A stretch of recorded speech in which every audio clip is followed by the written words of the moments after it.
because cornice cement hardens, I've found it pays to put it out of the bottle straight onto quite a number of pieces. Doesn't matter if it gets a bit stiffer while it's sitting on the cornice while you're working on another piece, but if it gets stiff in the bottle, then you go back and try and push it out, then you can have problems. If cornice cement that you put out onto the cornice starts to get away from you, spray it on the back with water and you'll find you'll be able to use it, and that'll save you having to scrape it all off.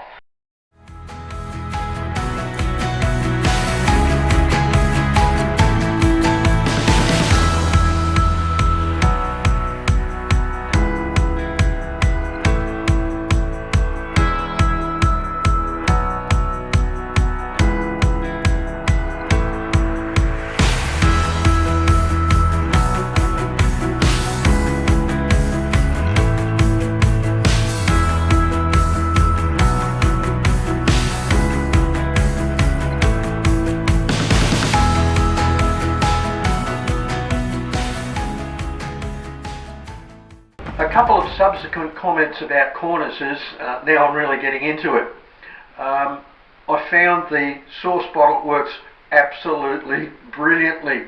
I find that if I get the right amount of mix on, just that bead, there is virtually no cleanup required. There's nothing spills out, it just goes pop straight on. It's working really well.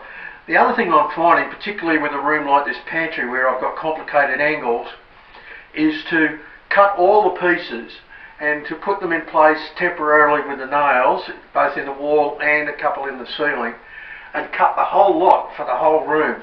That way I can go around and I can just make those little adjustments to corners to make up for the difference in angles of walls. So I'm finding that a better way to go rather than just putting one up either end and then cutting the other two maybe a day or so later. So that's what I'm finding work. Cut the whole lot for the room, get them up in place as you go and just dry fit them. And then when you're ready to glue them in place, take them down, put the sauce bottle application on the back and put them back up. The other thing too is to put a bead of cornice cement on the ends of your joins, just where they butt up in the corners, and that way you get a nice little mix in there and you just clean it out with your finger. But I'm finding the more I do, the better I'm getting at it and the less cleanup. I've got, like I said, I've almost got to the point now where I've got no cleanup to do at all.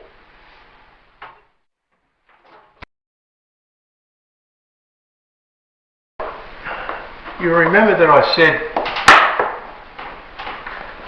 to mark your heights down from the wall 75mm with a spacer block. But I've been finding if I do that my corners frequently don't line up like that. And I was trimming them to fit, thinking that walls weren't square and so forth, being an amateur builder, and then I realised, look at that, just by dropping that they fit perfectly. So what I'm doing now in the corners is not marking that height for the bottom of that cornice with a spacer block. I'm using these test pieces and getting a nice tight join and then marking the corner accordingly. And then off that line I put my nails in place. You can see the difference between those two marks. There's about 8mm difference in this particular corner. So now when I put my test corners back in on the nails, I get a perfect corner. So that's what I'm doing now. As a result of this testing of my corners with cornice offcuts, I've now changed my wall spacer from 75mm to 84mm.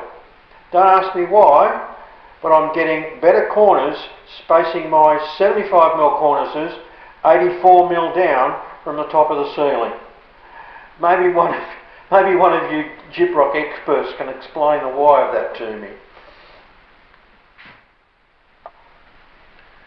Moving to finishing off my corners now, and I didn't look in the hardware shop to see if you could buy it, but I've taken a couple of plastic spatulas and cut them at 90 degrees external and internal, and I'm going to use these to apply topping coat to the external and internal corners of my cornices.